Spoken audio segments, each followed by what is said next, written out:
Good morning class. Today I will be teaching you to find area, okay, using method of integration.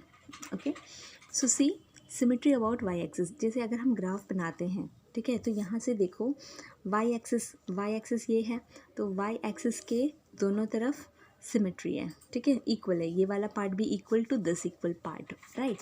Symmetry about X axis कैसे होता है, इस type में होता है symmetry about X axis. तो X axis से अगर हम डिवाइड करें तो टू इक्वल पार्ट्स में अगर डिवाइड होता है then we say that it is symmetry about X axis.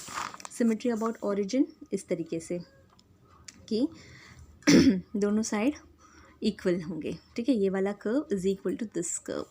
And जैसे कि ये है, अगर मैं y इक्वल टू एक्स इस तरीके से एक लाइन बना रही हूँ तो it is symmetric like this. Okay, now to find हम कैसे इंटीग्रल को अप्लाई करेंगे। पहले तो हम फिगर ड्रॉ करेंगे, जो भी हमें बोला है, ओके, जो दिया है उसको हम फिगर बनाएंगे उसका।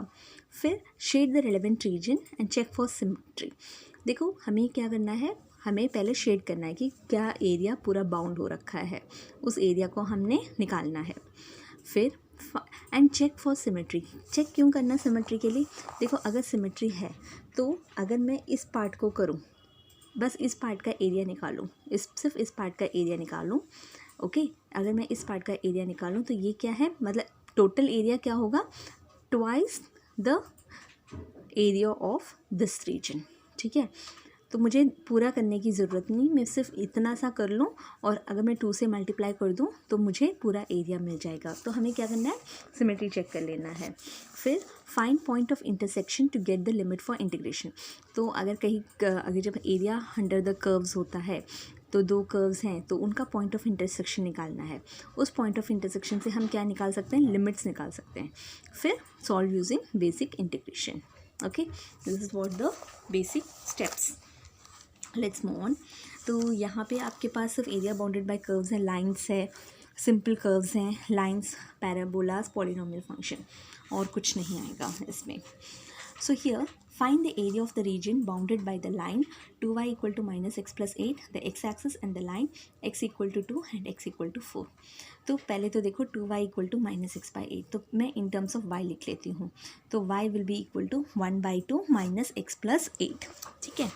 फिर मैंने एक स्केच बनाया है इसके ऊपर, तो इस तरीके से जब बनाया तो मुझे मिला, इसमें 2 आया तो 3, 4 आया तो 2, 3, तो इस तरीके से मेरा एक लाइन बनेगा, ठीक है।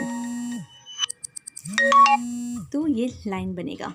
अब उसके बाद में क्या बोला है, x इक्वल टू 2, तो x इक्वल टू 2 लाइन क्या है, ये वाली लाइन x इक्वल टू 2 होगी। और x इक्वल टू 4 क्या है, x इक्वल टू 4 हम यहाँ पे लगाएंगे, है ना। तो y क्या है, y will be parallel to, अगर y इक्वल टू समथिंग है तो that will be parallel to x axis, और x इक्वल टू समथिंग है तो it will be parallel to y axis. इस तरीके से हो गया। नाउ हमें क्या करना है, बस इस पार्ट को शेड, ये सिर्फ इस पार्ट का हमने एरिया निकालना है। तो हम क्या करेंगे, देखो ये है 2 से लेके 4, दिख रहा है लिमिट यहाँ से 2 से लेके 4, तो हमने लिख दिया एरिया 2 to 4, 1 by 2, हमारा ये क्या, y क्या है, y equal to 1 by 2 minus X plus 8 into D X. तो ये हो गया, इसको हम इंटीग्रेट करेंगे तो you will get minus X square by 2 into 2, okay, plus 8x by 2, limits हैं अप 2 to 4, इसमें सब्स्टिट्यूट कर दो, minus 4 square by 4 plus 4 into 4, ठीक है। मैंने इसमें वैल्यू सब्स्टिट्यूट कर दिए, ओके, और बस अप्लाई किया तो you will get this is 5 square units, okay. अब देखो पैराबोला, अगर y square equal to 4ax है, अगर y square equal to 4ax है तो हमें कैसे मिलेगा, हमें मिलेगा ग्राफ इस तरीके से, ठीक है, y square equal to 4ax मिलेगा इस तरीके से, और x square equal to 4ay, तो x square equal to 4ay तो ये मिलेगा हमें ऊपर की तरफ, ये अच्छे से ध्यान रख लो, ठीक है। x square equal to 4ay यहाँ पे, y square equal to 4ax इस तरफ, y square equal to okay equal to minus 4ax, तो इस तरीके से हमें ग्राफ मिलेगा। Using integration find the area of the region bounded between the line x equal to 2, parabola y square equal to 8x। तो y square equal to 8x ये हो गया हमारा पैराबोला यहाँ पे, ठीक है। अब लाइन क्या है, x इक्वल टू 2, तो x इक्वल टू 2 हमने बना दिया यहाँ पे, ठीक है। अब देखो पूरा एरिया ऑफ द कर्व, ये पूरा रीजन एरिया यहाँ तक बाउंडेड है। अब लेकिन हम क्या कर सकते हैं, 0 से 2 का ले लेंगे लिमिट, है ना, 0 to 2 है, 0 to 2। लेकिन अगर मैं सिर्फ इस पार्ट को अगर मैं शेड करूँ, सिर्फ इस पार्ट का निकालूँ एरिया, तो ये क्या पूरा पार्ट का क्या होगा, ट्वाइस, है ना, सिमेट्री है, सिमेट्री अबाउट एक्स एक्सिस है। तो मैंने क्या कर दिया, 2 इंटू इंटीग्रल 0 to 2, यहाँ लिमिट क्या हो गया 0 to 2 वाई डी एक्स। तो वाई हमारे पास क्या है, Y square equal to 8x है, तो वाई है square root of 8x dx। तो रूट 8 निकाल दिया, रूट एक्स का integration x power 3/2 by 3/2, limit is 0 to 2। तो ये हो गया रूट 8 2/3 इंटू यहाँ पे 2 सब्स्टिट्यूट कर दिया, 2 to the power 3/2 माइनस 0। तो you will get root 8 2/3 into 2 power 3/2 क्या है, 8 का half, the again you will get root 8, ठीक है। तो यहाँ से यू विल गेट 16/3, 2 इंटू 16/3, ये 2 भी है ना, मल्टीप्लाइड बाई 2 पूरा, so you will gate 32/3 square units. Okay, next question, y equal to root 3x plus 4 and find the area under the curve above x axis and between x equal to 0 and x equal to 4। तो root 3x plus 4, तो हमारा graph इस तरीके से rough sketch बना दो, इस तरीके से हमारा एक कर्व बनेगा, ठीक है। नाउ x इक्वल टू 0 ये है, x इक्वल टू 4 ये है, तो बाउंडेड, बस हमें ये वाला पार्ट करना है। इंटीग्रेशन लिमिट क्या हो गया, 0 to 4, इंटीग्रल 0 to 4, y हमारे पास क्या है, रूट 3x प्लस 4, यहाँ पे लिख दिया root 3x plus 4 into dx। अब इसको इंटीग्रेट करो तो ये हो गया 3x plus 4 3/2 by 3/2 into 3x का डिफ्रेंसिएशन यहाँ पे लिखेंगे 3, इंटीग्रल 0 to 4 लिमिट्स है, तो यहाँ पे सब्स्टिट्यूट कर दो वैल्यूज़ को, ठीक है। यहाँ पे तो 16 पावर 3/2 माइनस 4 पावर 3/2, 16 पावर 3/2 क्या है, 16 power 3/2 can be written as 4 square power 3/2 और 4 क्यूब इक्वल टू 64, और 4 पावर 3/2 को कैसे लिख सकते हैं, 2 स्क्वायर इंटू 3/2, ये कट गया तो 2 8, तो 64 minus 8 which is equal to 56, तो 112/9 स्क्वायर यूनिट्स। इसी तरीके से यहाँ पे पूछा गया है, it is given y equal to x square दिया है, y इक्वल टू 16 दिया है, ठीक है। तो यू हैव टू इंटीग्रेट, तो ये देखो एरिया निकालना है, ये पूरा एरिया, तो अगर मैं सिर्फ इस पार्ट का एरिया निकालूं तो भी चलेगा। तो यहाँ पे लिमिट क्या है, y इज़ फ्रॉम 0 to 2, देखो लिमिट देखो, यहाँ से y है, y एक्सिस में है, तो y 0 to 2, ये हमारे पास 0 to 16, ये 16 है, 0 to 16 हमने बस एक टाइम निकालना है, तो 2 into twice square integral 0 to 16, x square equal to y है, तो एक्स क्या है, रूट वाई, है ना। यहाँ पे हम लिमिट हमने किसका लिखा है, वाई का, तो हम क्या लिखेंगे इसको इन टर्म्स ऑफ वाई, तो ये हो गया वाई डी वाई, ठीक है। तो root y into d y, इसको इंटीग्रेट करो तो हो जाएगा वाई पावर 3/2 बाई 3/2 0 to 16, तो यहाँ पे सब्स्टिट्यूट कर दो 2/3, okay, and 2 into 2/3, this will be 16 power 3/2 minus 0 which will give you 4 into 64/3 which is equal to 256/3 square units, okay, yes. अब देखो area between two curves, area between two curves कैसे निकालोगे, दो कर्व्स दे देंगे, उसका area निकालना हो तो you will write a to b y of f of x dx minus a to b y of g of x dx, ठीक है। अब देखो अगर हमारे पास y equal to 2x square plus 3 है, y equal to 10x minus 2 है, ठीक है। तो पहले तो हमने इसका पॉइंट ऑफ इंटरसेक्शन निकालना है, ओके, पॉइंट ऑफ इंटरसेक्शन निकालना है, area of the shaded region निकालना है। अब देखो y equal to 2x² + 3 y = 10x - 2। तो इन दोनों को इक्वेट अब जब करोगे तो you will gate 3x² - 10x + 3 = 0। तो हमें क्या मिल जाएगा, x = 1/3, x = 3। तो ये हमें पॉइंट ऑफ इंटरसेक्शन मिल जाएगा, और ये पॉइंट ऑफ इंटरसेक्शन हमारा क्या बन जाएगा, ये हमारा लिमिट हो जाएगा, ये हमारा लिमिट हो जाएगा। तो ये तो लिमिट हो गया इंटीग्रल 1 to 3, ठीक है। तो यहाँ पे अगर हम इसको ड्रॉ करोगे, आप कर्व ड्रॉ करोगे, you will get like this, okay.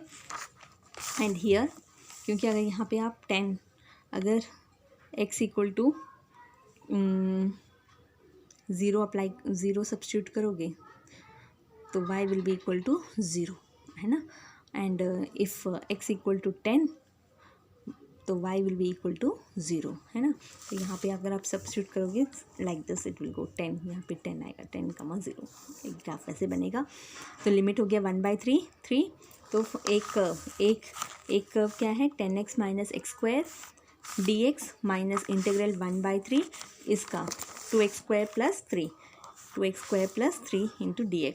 तो इन दोनों को हमने क्या करना है, इंटीग्रेट, ठीक है। 10x - x² माइनस इसको एक साथ लिख दिया, फिर इसको इंटीग्रेट करा और लिमिट्स अप्लाई किया। So you will gate 5x² - x³ - 3x। इसमें बस लिमिट्स अप्लाई करना है, that's all, okay. Find the area included between the curves y² = 4x, x² = 4ay। तो y² = 4x इस तरीके से बनेगा कर्व, ओके। x² = 4ay इस तरीके से बनेगा कर्व। तो ये हमारा पॉइंट ऑफ, ये हमारे area under the area covered by the bounded by the 2 curves हो जाएगा, ठीक है। अब हम क्या निकालेंगे, इसका पॉइंट ऑफ इंटरसेक्शन निकालो। y² = 4ax है, x² = 4ay है। इन टर्म्स ऑफ y लिख दो, y = 2√ax, y = x²/4a।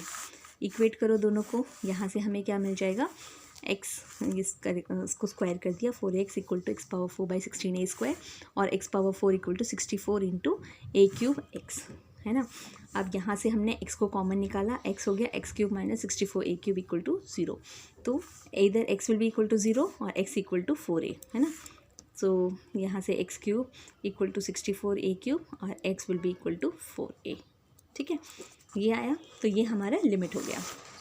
So this will be our limit 0 to 4a 2√ax dx, ठीक है, minus integral 0 to 4a x²/4a। यहाँ पे इन टर्म्स ऑफ y जो लिया है हमने, y = ये, y = x²/4a, यहाँ पे सब्स्टिट्यूट कर दो, 2√ax × dx minus x²/4a × dx। इसको सब्स्टिट्यूट मतलब इसको इंटीग्रेट कर दो, 2/3 x⁴/2 0 to 4a। इस तरीके से हम जब लिमिट्स अप्लाई कर देंगे, माइनस करोगे, you will gate 16/3 a² units, okay. इसी तरीके से एक क्वेश्चन ये है, y = 4 + 3x - x², x between -1 and 4। अब देखो y = 4 + 3x - x², तो यहाँ पे हमें क्या मिल जाएगा, ये क्वाड्रेटिक फॉर्म में है, तो इसको अगर इक्वेट करोगे you will gate x = -1, x = 4, that is -1, 0, 4, 0, यहाँ तक मिल जाएगा, ठीक है। अब ये कर्व का मैक्सिमम पॉइंट निकालना है, तो मैक्सिमम पॉइंट कैसे निकाल सकते हो, इसको डिफ्रेंशिएट करो, इक्वेट टू 0 करो, तो dy/dx = 3 - 2x, x = 3/2। तो यहाँ पे सब्स्टिट्यूट कर दो। अगर आप यहाँ पे सब्स्टिट्यूट करोगे, इसमें सब्स्टिट्यूट करोगे तो यू हैव टू, अच्छा, d²y/dx² निकाल के, ओके। अगर d²y/dx² dy x² = नेगेटिव में आएगा, it means that it is maximum and x = 3/2। तो हमारा कर्व इस तरीके से बनेगा, ठीक है। अब मैक्सिमम वैल्यू 3/2 यहाँ पे सब्स्टिट्यूट करोगे तो वी विल गेट y = 6 1/4। तो 6 1/4 यहाँ पे अगर 3/2 6 1/4 ये हमारा हाईएस्ट पॉइंट होगा, मैक्सिमम पॉइंट। अब हम इसको इंटीग्रेट करेंगे, देखो यहाँ पे लिमिट पता चल गई, -1 to 4, तो ये हो गया -1 to 4, 4 + 3x - x²। इसको इंटीग्रेट करो, लिमिट्स अप्लाई करोगे, you will get the answer for this, okay. Similarly इसी लाइन में y = x + 1 भी सब्स्टिट्यूट करना है, तो अगर y + 1 यहाँ पे करोगे, you will get a line like this. अब यहाँ पे हमारा लिमिट कहाँ से कहाँ हो जाएगा, -1 से लेके ये 3 तक, ठीक है, क्योंकि ये हमारा पॉइंट ऑफ इंटरसेक्शन होगा इनका। सो -1 to 3 4 + 3x - x² dx, बस इसको इंटीग्रेट करो एंड लिमिट्स अप्लाई करना है लास्ट में। That's it. So first step, what you have to do, first point of intersection, first draw figure, shade the relevant region, find the point of intersection, express in terms of dx and dy, solve using basic integration. I hope you have understood these questions. Thank you.